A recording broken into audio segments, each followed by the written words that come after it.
it's taken us 2 months, but we just went through our Europe footage, and we're gonna put together a couple videos to show how to eat healthy on the go while traveling with kids and just our experience, because we had a lot of questions asked, and my husband, my beautiful husband Sham, is gonna just help me with everything. The question we get asked a lot is how do you travel with children, and kind of what our take is on it. And we got married super young. Andrew was 19, I was 21.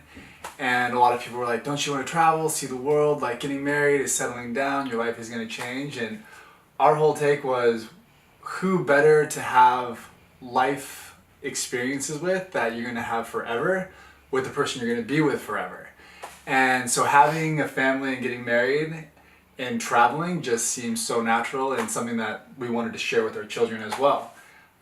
Yeah, life doesn't have to end when you get married. Like, exactly. We just thought everything we're gonna do, we're just gonna do it together and figure out how to make it happen. And so, yeah, it doesn't mean everything always works out, but we've definitely had, we were looking back on some really cool experiences over the year. And so I think that mentality really helps. If our children can see how small the world is, then the possibilities for them will be that much greater as far as their perspective on what they can do and where they can go. So before we talk about how to do it in a healthy way, I thought we could talk about how to make it interesting for kids, because a lot of people think you can't travel with young kids, but it's so fun. And I think the best thing to do is just have the mentality to have no expectations. Just have the expectation to have no expectation. And just pick one main activity a day and just kind of go at the pace as your kids, not this big checklist, you have to do everything. Yeah. And the cool thing about kids too is people respond to them, and a lot of situations that happened on our trip were because people love the kids, and they're like, come, I want to show you something, and all of a sudden we're doing something that a local experience that we would have never expected. And so even if you don't have kids, just slowing it down and having opportunities to meet people and start talking, and that always turns into some random adventure you weren't planning. So we started our trip off in France, Biarritz, and we were staying kind of in the city center. And the link for the Airbnb we stayed in is in the description, but it was a super cool spot, perfect for our kids. And that's one of the biggest things that we look for when we go into a new town or a new city, is look for a local market, because that's the best place to shop, the healthiest place to shop.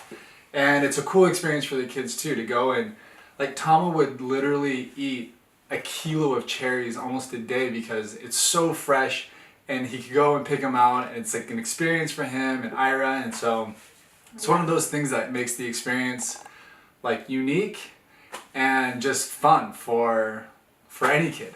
Yeah, the market's the heart of the city, and it's such a good way, just even if you're not into health, just to go and just to feel like you're getting to know your area. And so saves money, it's a great cultural experience, and it's a great way to try the local fresh foods, which are always the best tasting anyways.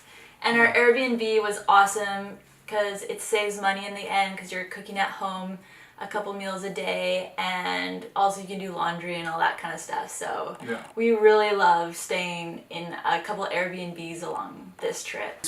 As you saw in the little clip before, the kids skated almost everywhere because it makes it easier for them, so they don't have to walk everywhere. That's the other part. People say, yeah, Europe trip is something you want to do when the kids are out of the house, but it's such an awesome place to go with kids. Europe is a very family-friendly trip because a lot of the communities are centered around family activities. And so there's skate parks all over France. There's hiking all over Europe. Beautiful beaches. We got to surf in Biarritz. We got to skate. Spain. We surfed in Spain too. To finish up with what is it like to travel with young kids and how to do it successfully, for us would be to have low expectations, plan something a day, keep them nourished, because sugar crashes just lead to Yeah. whining and crying. Yeah, nourishing is a big part of it for us. You know, the kids are happy, they got energy, and they want to do things. It just makes the world a difference. Another thing that we do to keep it really interesting and seems to make the kids happy and it feels more like, gives more depth to the trip, is to try to cut out electronics as much as possible. And so what we did is we bought these little journals and the kids would draw on it before we'd eat. If we'd sit down to eat, we'd pull out the journals and we'd have them draw something from the day and write something if they're old enough to write. And these now are like such cool and like so cute to see like what stuck out to them and just good memories. It just like really ingrains it, and before you know it, they're excited to write in their books because you talk about them and they've forgotten their electronics. And so that was huge. And then, you know, just like doing little pop quizzes like, okay, who can remember how to say hello in French? Just fun little things to help them realize that they're somewhere else, you know. Those are two things that we do also to make it like more meaningful and like to absorb more of where we are. Absolutely. So to go along with how do you eat healthy while you travel, a lot of people ask like, do you pack your own food? And that can be really helpful, especially if you have health problems and it's really hard to find foods.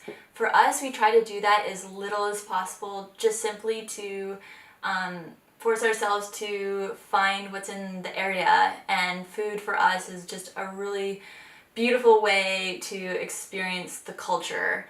And so if you have to, like major allergies, like, and that takes away stress, totally pack things. But if you don't need to, I don't know, I think we'd recommend just like getting creative and treating the food part as much of an adventure as, you know, sightseeing and everything else. So we'll just list off a couple different places that are really good for both Biarritz and Bordeaux to eat, that are like standard, no miss, excellent options. You won't be disappointed. Bali bowls is awesome, quick, fast. Acai bowls, super good for the kids. Our kids love acai bowls, obviously. And Le Tandem, which is a great restaurant, has excellent options for kids. The Buddha bowl there was so good. And there's the curry bowl. And the curry bowl, the gluten-free shop right across the street from where we were staying, next to the market in Biarritz, which was epic for obviously Andrea. And in Bordeaux, the markets are absolutely incredible. The Sunday market is something that makes us cry sometimes when we miss it. It's so good. It's true. We love food so much, but it's so fresh, and you can always find the specialty from the regions there. And it's right by the skate park too. Yeah, right on the river, which is awesome on a Sunday. I believe it's on Wednesdays as well. And then Marché des Capucins is open every single day of the week. And they have all local produce and yeah, just really good options for making it simple and easy to eat well. I hope that answered a few of the questions. We'll answer some more in our next video, which will be about Switzerland. And